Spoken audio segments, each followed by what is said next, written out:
Nations General Assembly holds an emergency special session on Russia's military operation in Ukraine.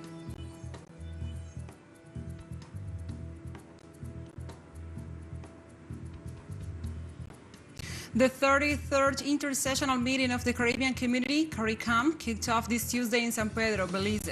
Caribbean heads of state will be discussing economic recovery and other important regional issues. Iran President Ebrahim Raisi met on Tuesday with the head of Syria's National Security Office, Brigadier General Ali Mamlouk.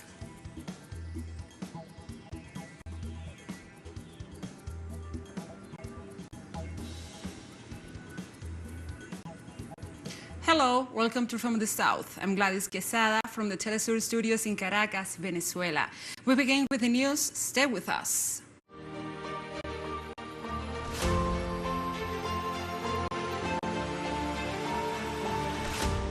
The General Assembly of the United Nations resumed on Tuesday the special emergency session on the conflict in Ukraine. All 193 members of the United Nations are meeting for the second consecutive day in the framework of an extraordinary emergency General Assembly to continue the debate on the special operation carried out by Russia in Ukraine, which aims to defend the civilian victims of the war in the Donbas region. During the day, the different delegations expressed different positions on the subject.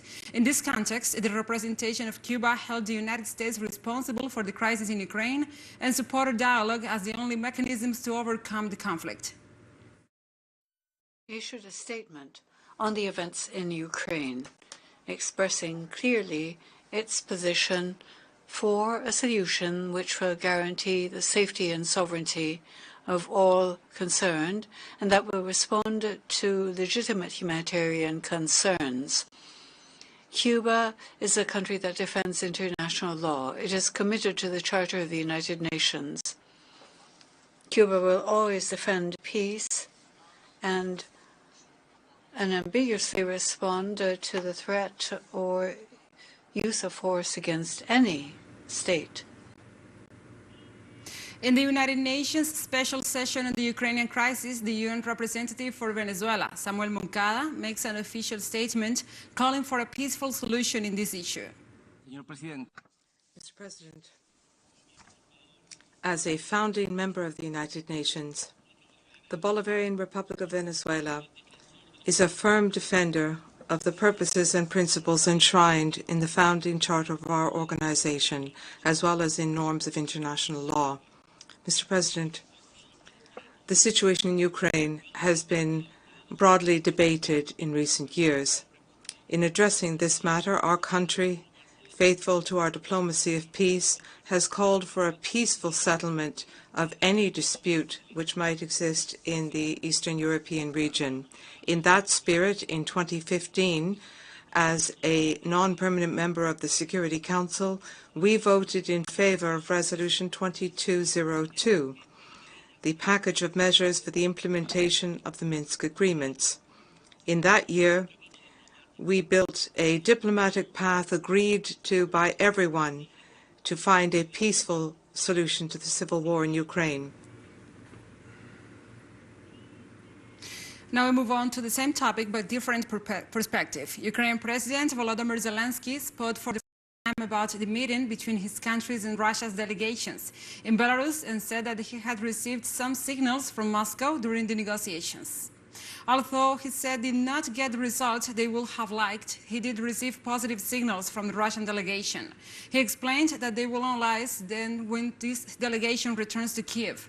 Then they will decide how to move on to the second round. In the midst of the talks, the Ukrainian president said that hostilities against his country will not cease.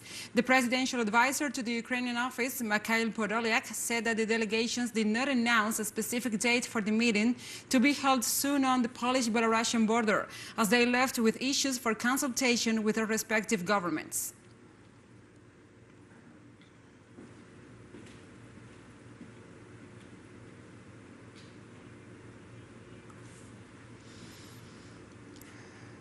On Tuesday, the European Parliament recommended giving Ukraine the bloc's candidate status. The decision followed President Volodymyr Zelensky's speech in the Parliament, where he called on the EU to prove that the Union is with Ukraine. The Parliament's solution that Russia withdraws all its troops from the Ukrainian territory. The decision went down with 637 votes in favor, 13 against, and 26 abstentions. It is unlikely that Ukraine will be able to fast-track its application to the EU, despite motions within the parliament seeking to have the application processed quickly.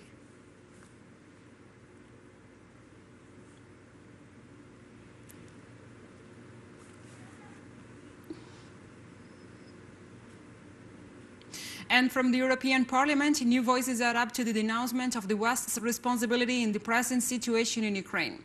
This time, Deputy Petr Bryson of Germany spoke on the many warnings and alternatives expressed by Putin at the German Parliament.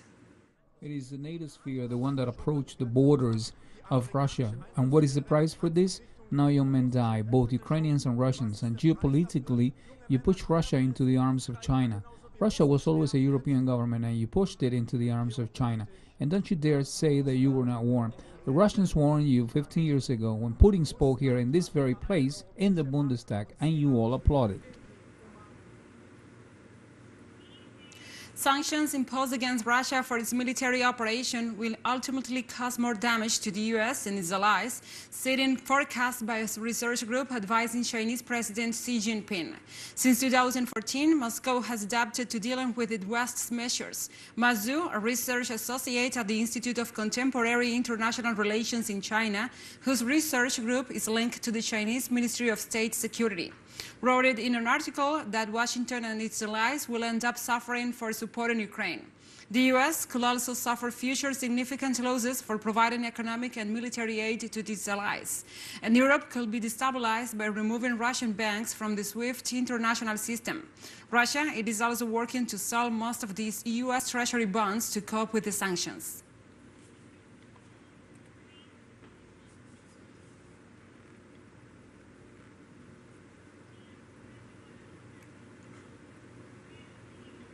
And the president of Venezuela, Nicolás Maduro Moros, informed on his Twitter account about a telephone conversation he had with his Russian counterpart, Vladimir Putin.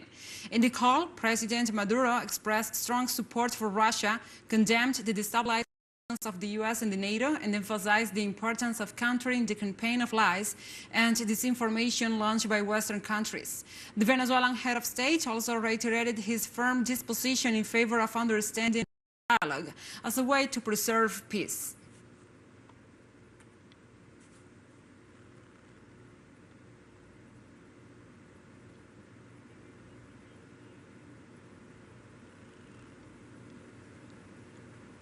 Russia's Foreign Minister Sergei Lavrov criticized on Tuesday the United States and its allies for once again using double standards in criticizing Russia's special military operation in Ukraine. The head of Russian diplomacy asserted that the United States and its allies are directly responsible for numerous violations of human rights and international humanitarian law, as well as for crimes that cost thousands of victims in Yugoslavia, Iraq, Libya, and Afghanistan. Lavrov also claimed that the human rights mechanisms of the United Nations, the Council of Europe, and the Organization for Security and Cooperation in Europe lacked the courage to react adequately to the flagrant arbitrariness of the Ukrainian authorities in the Donbas region.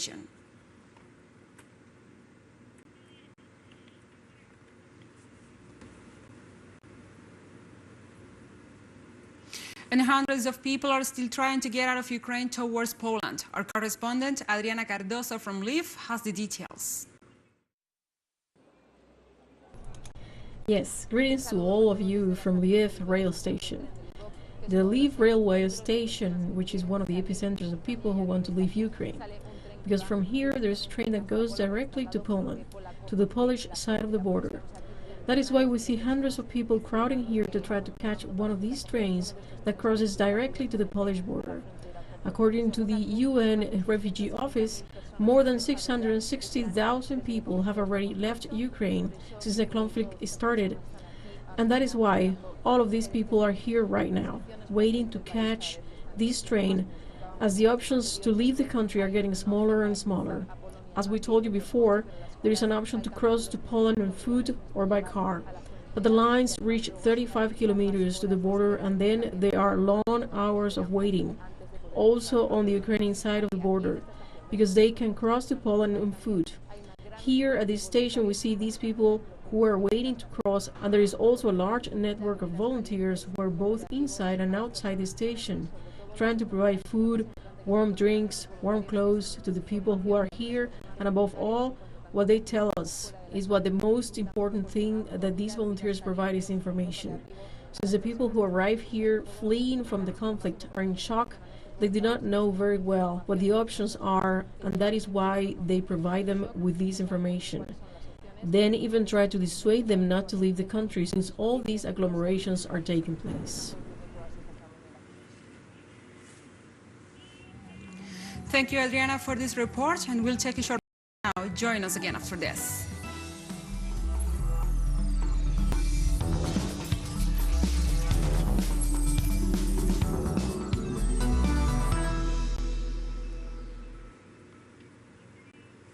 Welcome back to From the South.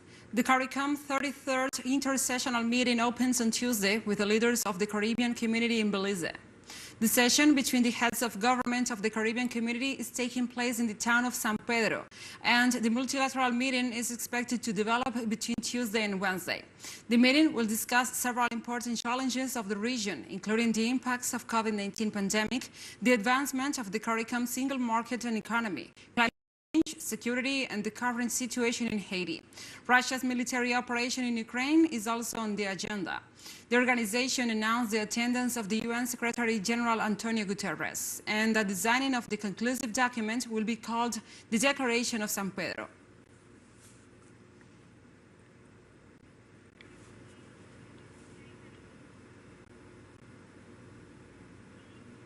And opening the 33rd inter-sessional meeting of heads of government of the Caribbean community in San Pedro, Belize, the Secretary General of the regional organization, Carlo Barnett, emphasized the resilience of the community. However, one thing we have learned over the 49 years of our existence is that we are a resilient community, bound together particularly in times of adversity. Such is this time. Just as the skills of the Caribbean Public Health Agency have guided us through the pandemic, the operations of the Caribbean Disaster Emergency Management Agency have been crucial in times of natural disaster. And the structures of the CARICOM Implementation Agency for Crime and Security and the RSS have helped to keep us safe from security threats. We have in place the tools that we can use to build back better from the social and economic damages of the pandemic. During his speech at the inter-sessional meeting, Prime Minister of Antigua and Barbuda, Gaston Brownie, stated that CARICOM has learned from the COVID-19 pandemic and other challenges to rely on its own initiatives and resources to move towards a better future. I believe that CARICOM has learned from these developments to rely more and more on our own initiatives and our own resources, to produce, buy, and consume local and regional products as a priority for increased product security, profitability, and sustainability. We have taken decisions as a community to give priority to agriculture and tourism in our COVID-19 recovery strategy, given the impact of the COVID-19 pandemic on these sectors. As Prime Minister of the host country for the 33rd inter-sessional meeting of CARICOM, John Brizena explained that the international climate is riddled with crises, conflicts and suffering, and countries are facing climate change consequences with inadequate resources. This 33rd inter-sessional meeting is a particular consequential meeting. We meet at a time when unprecedented and existential challenges coincide with our citizens' expectations for relief and prosperity. The international climate is riddled with crises, conflicts, and suffering. Every country, every region is managing, they say, unprecedented challenges with, they say, inadequate sources. Argentinian President Alberto Fernandez addresses the nation this Tuesday. Speaking before Congress at the opening session of the new legislative period, he made an overview of the performance of his administration. In his speech, Fernandez said the Argentinian economy experienced growth through 2021. He also reported there was a 19% increase in production investment. Besides, he noted that tax collection has been growing for 17 consecutive months. Fernandez stressed that the main focus of his administration is strengthening social policies to enable a better quality for life for Argentinians. His government is also aiming at integrating popular economy into mainstream economy. When referring to the crisis his administration inherited from its predecessor, he said that the powerful had not abandoned the ethics imposed by financial capitalism of maximizing profits at the expense of the neediest.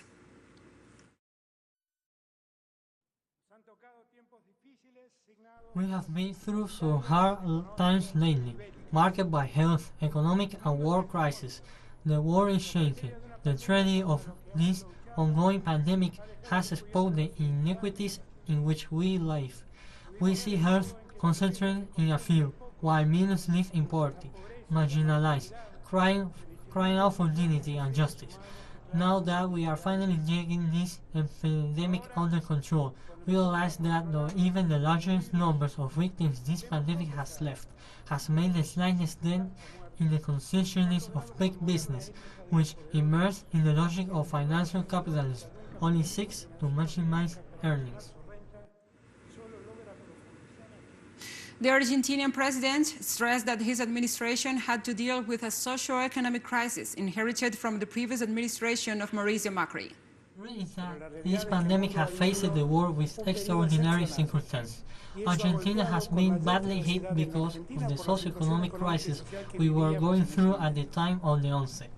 A deteriorated productive system, unemployment in crisis, a neglected health care system, an unsustainable debt with the International Monetary Fund, another virtually unpayable debt with private creditors, unleashed inflation, and a growing poverty. Now we move on to other topics. The promise made by the president of Honduras, Xiomara Castro, during her campaign, which declares the entire Honduran territory free of open-pit mining, was formalized a few hours ago in a release from the Secretary of Energy and Natural Resources, Environment and Mines. During her inauguration as the first woman president of the Central American nation, Xiomara Castro recommitted that no more permits for open mines or exploitation of mineral resources will be granted since they are considered harmful against the state, against natural resources and public health, and generating serious risks for the access to water as a human right. The document also explains that because of the approval of the mining moratorium provision for metallic and non-metallic exploration and exploitation, the review, suspension, and cancellation of environmental licenses, permits, and concessions will be proceeded. We will work together with the armed forces to protect the environment. No more permits for open mines or exploitation of our minerals. No more concessions in the exploitation of our rivers, watersheds, national parks, and rainforests. In Uruguay, for the past 3 years, the government has been steadily raising gas prices. The most recent raise was being met with harsh criticism, for it will negatively impact the lives of its citizens. The Ministry of Industry said in a communiqué that the latest increase of 2% in the prices of naphtha, diesel, and supergas coming into force this Tuesday will be the equivalent of 30 cents of $1 per liter. Minister of Industry, Energy and Mining, Omar Paganini, said that the increase in fuel prices was driven by the ongoing crisis between Russia and Ukraine. However, the period taken as a reference for such measure precedes the onset of that conflict, January 26 through February 23rd.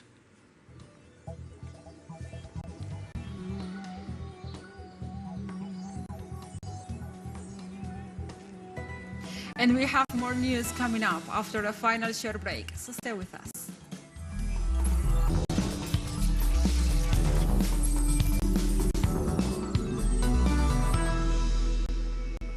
Welcome back to From the South. Iran President Ebrahim Raisi met on Tuesday with the head of Syria's National Security Office, Brigadier General Ali Mamlouk. The head of state and his high-ranking Syrian guest exchanged views on the latest status of bilateral ties, especially in the diplomatic field, as well as the most important regional and international developments. During the meeting, President Raisi pointed to the importance of Iran-Syria economic cooperation and stressed that in order to expand economic ties, the two countries should first strengthen their strategic relations. General Mamluk, for his part, convened the warm greetings for President Bashar al-Assad to his Iranian counterpart, the Iranian nation and government, adding that his government will never forget Iran's support for Syria's campaign against the terrorists.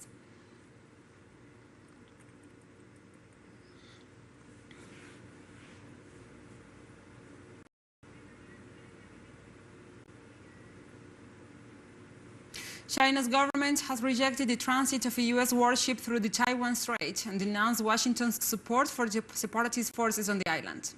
China's Foreign Ministry spokesperson Wang Wenbin called on the U.S. authorities to handle issues related to the island with caution and asked them to end their contacts with Taiwan and respect China's sovereignty.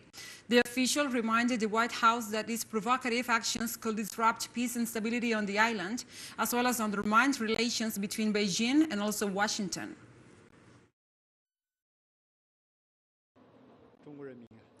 The Chinese people are firmly determined and resolved to defend national sovereignty and territorial integrity.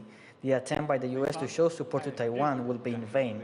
No matter who the U.S. sends, China urges the U.S. to abide by the One China principle and stipulations in the 3 China-U.S. joint communiques, stop all forms of official interaction with Taiwan, and handle Taiwan-related issues in a prudent manner, lest it should further undermine the larger interests of China-U.S. relations and peace and stability across the Taiwan Strait.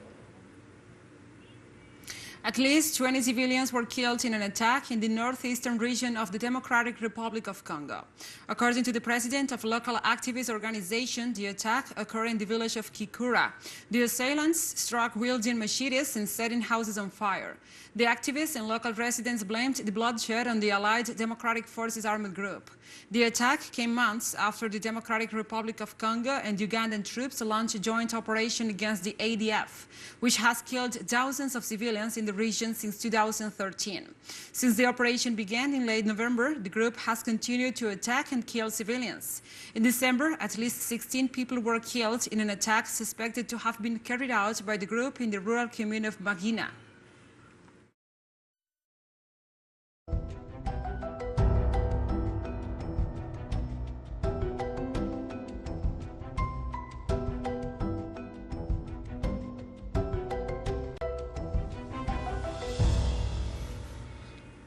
At least 10 people have died from the flash flooding that has battered northeastern Australia in the past few days, with the wild weather forcing residents to evacuate, schools to close, while thousands of homes have been left flooded. Queensland has been hit the hardest with torrential rains striking towns and cities since last Tuesday and slowly moving south to engulf the state's capital, Brisbane. Photographs and videos show the Brisbane River extremely swollen and many streets severely flooded, with extensive damage to roads, buildings and vehicles caught in the downpour. Usually busy highways were submerged as well. The authorities estimated that up to 18,000 homes across the state have been affected, with about 15,000 of those in Brisbane.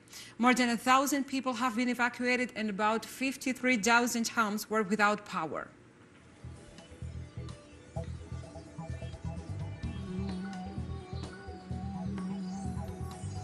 And we have come to the end of this news brief. But remember, you can find these and many other stories on our website at telesurenglish.net.